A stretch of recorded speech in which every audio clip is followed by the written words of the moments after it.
Hello and warm greetings from Candle of Wisdom.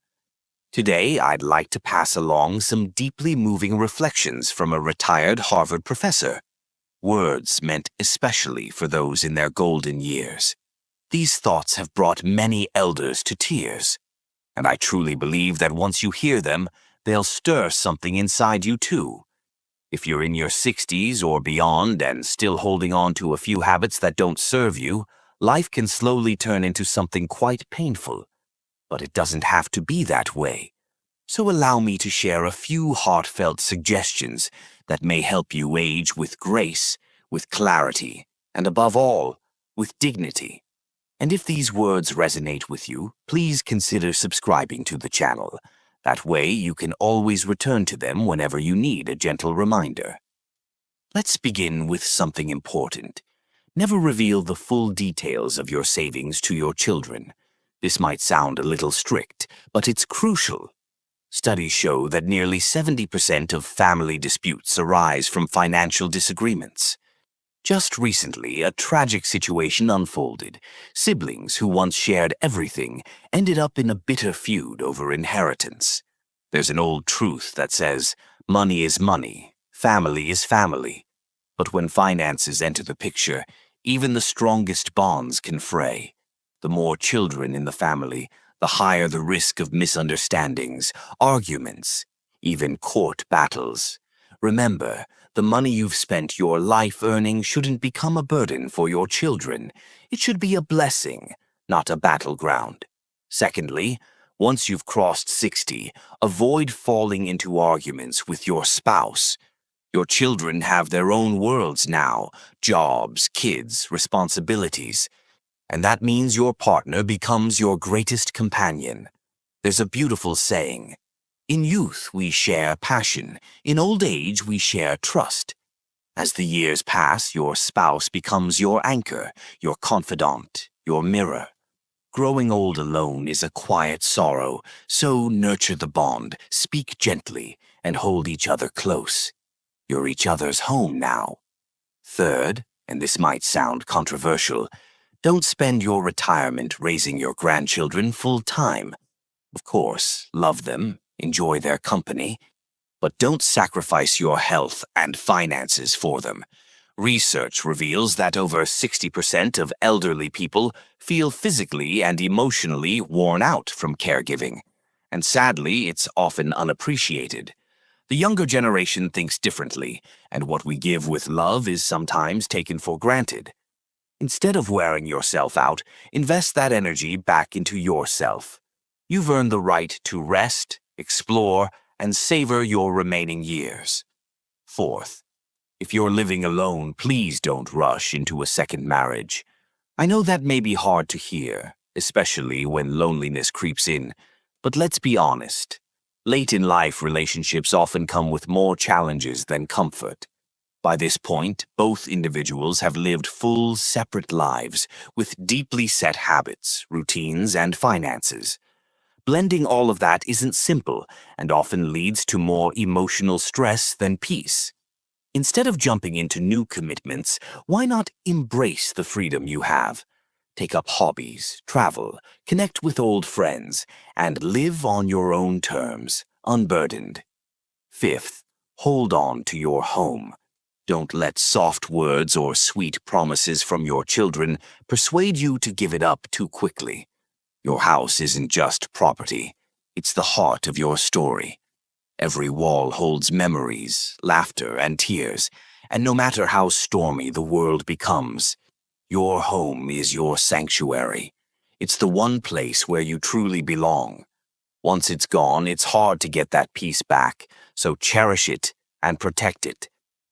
Sixth, no matter how deep your bond with your children, remember the ancient wisdom of the crow-pushing principle. In nature, even the most loving parents push their young out of the nest because growth comes from flying solo.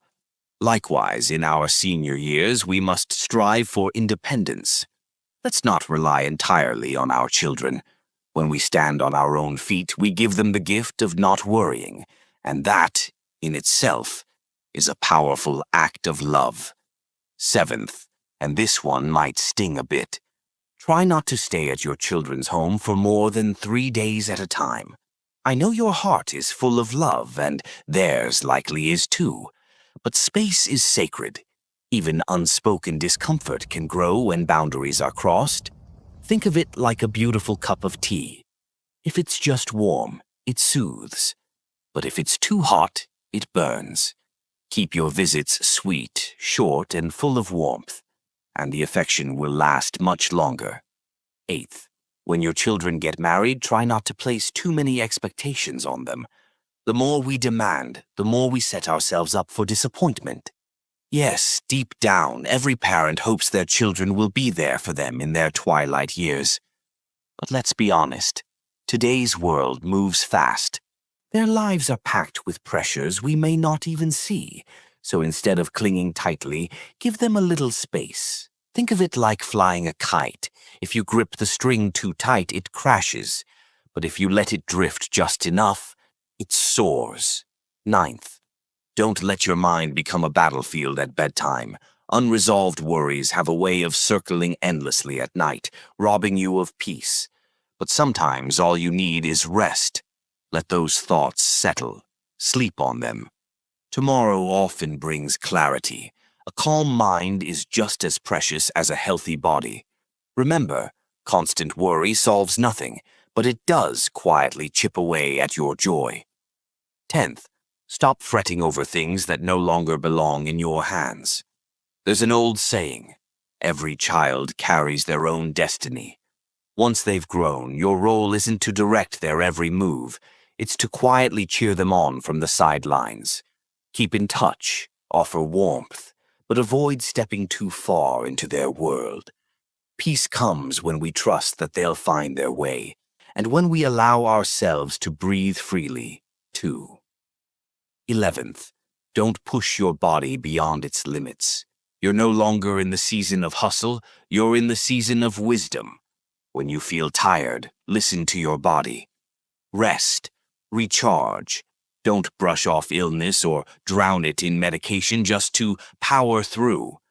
The truth is, once your health slips, even the simplest hospital bill becomes a burden. Your body has served you for decades. Now it's time to serve it back with care, patience, and love. 12th, don't be so frugal that you forget to actually live. Many of us who've crossed 60 have known sacrifice. We've saved, endured, and planned for someday. But here's the truth. Someday is now. If a lovely meal calls your name, eat it. If your heart longs to travel, pack that bag. Life is short, and these moments won't come again.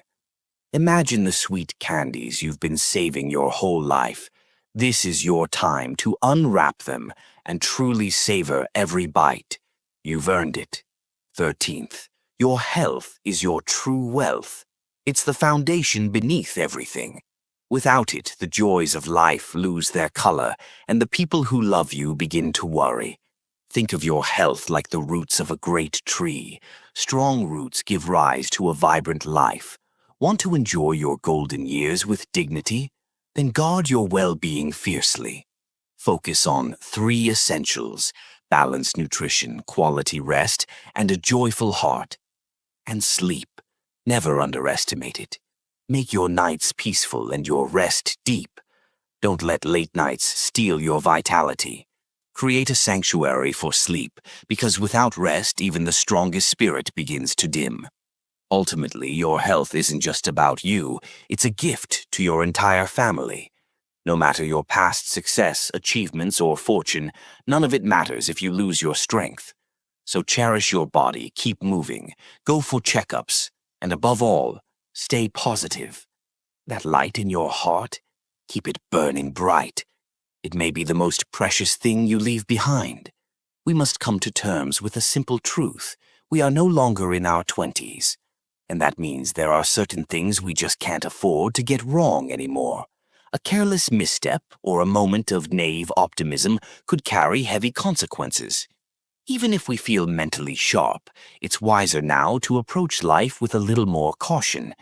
There are 3 areas, in particular, where we should avoid getting too involved. First, When your children are buying a house or a car, don't make the decision for them. If they ask for advice, by all means, share your thoughts. But let the final call be theirs. They're building their own lives. You've already built yours. Second, steer clear of family politics and disputes among extended relatives. These entanglements often swirl around money and old grudges. And no matter how well you think you understand the situation, you may not know it all. Getting involved could pull you into a storm that was never meant for you. Third, never step into someone else's relationship drama, especially that of your friends. Love and marriage are tangled things, and even when people invite you in, it's rarely to hear the full truth. Be there to listen, but don't try to fix what isn't yours to fix. Let them find their own way through. And while we're talking about boundaries, let's talk about money, specifically the kind you should not be lending in your later years. First, never lend money unless it's a real emergency. Think serious illness, accident, or natural disaster. Otherwise, you could end up putting your limited savings on the line. Lending is easy. But getting it back, that's another story, and it might just cost you a friendship. Second, avoid lending money for can't-miss investment schemes that promise big profits. When you no longer have steady income, any financial loss can hit hard. If it fails, you lose. If it succeeds, there's no guarantee you'll see your fair share. The risk is rarely worth the reward. Third, and most important, never lend money for gambling. That's not a loan, it's a goodbye. You almost certainly won't see it again. And even if you do, the emotional toll may linger. At this stage in life, your comfort and peace should come first. Protect it wisely. Remember, not everyone who asks for help will appreciate your sacrifice, and not everyone you call a friend will treat your trust with care. Choose carefully, because the greatest kindness you can offer yourself now is protection. And just as important, there are 3 foolish actions we must avoid. First, don't neglect your health. You may not feel it now, but once health is lost, it's hard to get back. So don't abuse your body with smoking, overeating, or excessive drinking. Treat it kindly. It's the only one you've got. Second, don't damage your relationships. At this stage of life, you don't have the energy to clean up emotional messes. Avoid interfering in the younger generation's choices. Think back to when you were their age. You wanted space too, didn't you? Let them live their lives. Third, don't try to help others through a middleman. If things go wrong, it's your name that will carry the blame. Keep your help simple and direct, or not at all. Peace of mind is precious now. Protect it. There are also 3 things you should stop wishing for. Don't wish for great wealth. Just enough to live comfortably, eat well, and stay warm is more than enough. Don't wish for someone to rescue you every time.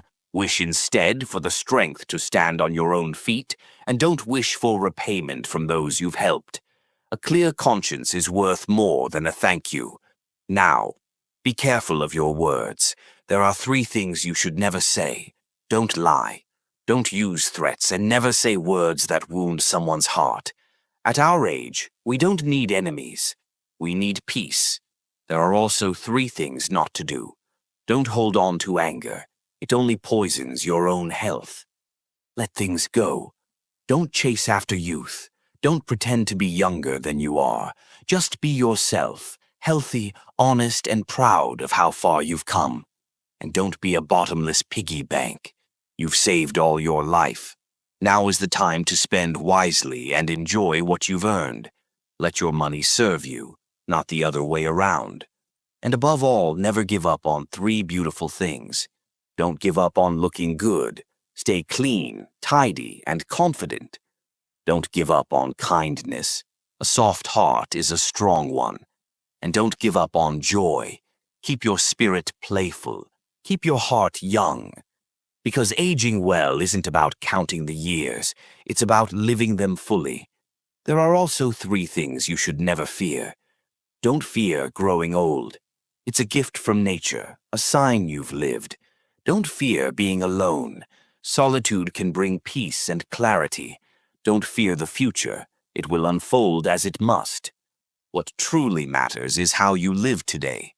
Remember, age isn't just a number. It's a state of spirit. Even in their 80s or 90s, some people shine with youthful energy. You can too. Let go of the heaviness. Make every day count. And there are 3 questions not worth asking. Don't ask about someone's old title. It doesn't define who they are now. Don't ask about their finances. Money doesn't reflect someone's real value. Don't ask about age. Ask instead if they're living happily. In the end, growing old is not the problem. The real problem is not knowing how to enjoy it. So live simply, live joyfully, live well. Take care of your health. Let go of what you can't control, and spend your time on what truly matters. Thank you so much for being here and listening. If this message touched you, please consider subscribing or sharing it, so more hearts can feel its warmth. Until next time, stay healthy, stay kind, and stay young at heart.